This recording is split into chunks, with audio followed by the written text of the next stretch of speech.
அஸ்ஸலாமு அலைக்கும் வரஹ்மத்துல்லாஹி வபரகாத்துஹு. தினமும் ஒரு துஆ. நேர் வழியையும் சரியாக செயல்படக்கூடிய வாய்ப்பையும் வழங்குவதற்காக அல்லாஹ்விடம் செய்ய வேண்டிய பிரார்த்தனை.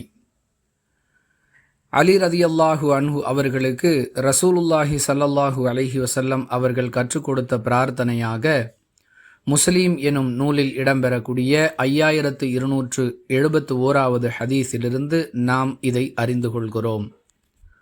அல்லாஹும் மஹ்தினி வசத்தித்னி, அல்லாஹும் மஹ்தினி வசத்தித்னி.